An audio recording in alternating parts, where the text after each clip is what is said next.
We begin tonight with continuing coverage of a massive mill fire in Pawtucket. This was the dramatic scene overnight as part of the former Union Wadding Mill collapse while firefighters fought feverishly to put out the intense flames. Fire crews from several communities responded to this scene and were successful in keeping the fire from spreading to occupied buildings nearby. Now, as you can see from this aerial view, a good portion of the 19th century mill complex is now destroyed.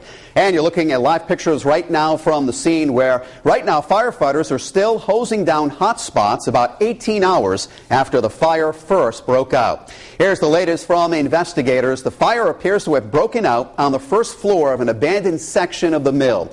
But tonight the cause is still unknown, and although tenants in neighboring buildings had to be evacuated, there were no reports of any injuries. We have in-depth coverage tonight from Pawtucket, beginning with Eyewitness News reporter Sean Daly, who's live at the scene with the developing details.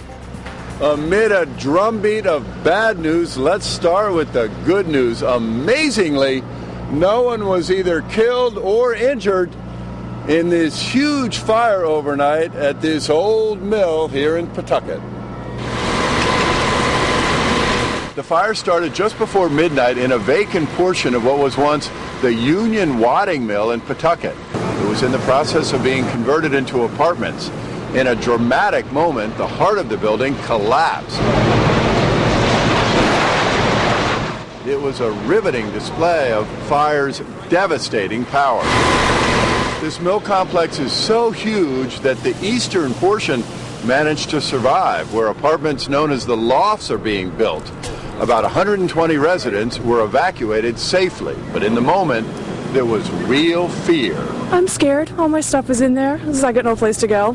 This is awful. I live like way in that corner over there too, and I'm thinking, how am I going to get out of here? What does this teach? It teaches me to thank God that we have firemen like the guys that we have here today that took care of this, because without them I wouldn't have a home and I wouldn't own anything anymore.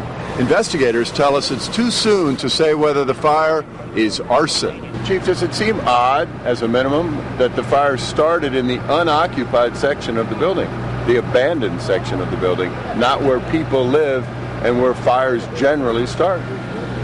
Well, in the unoccupied area, there wasn't anybody to see what might have happened. So. 8 p.m. Firefighters say it will be days, not mere hours, before this building cools down enough for them to get inside and figure out how this fire started. Coming up new at 6, we'll show you how close the fire came to some nearby apartments. Stay with us.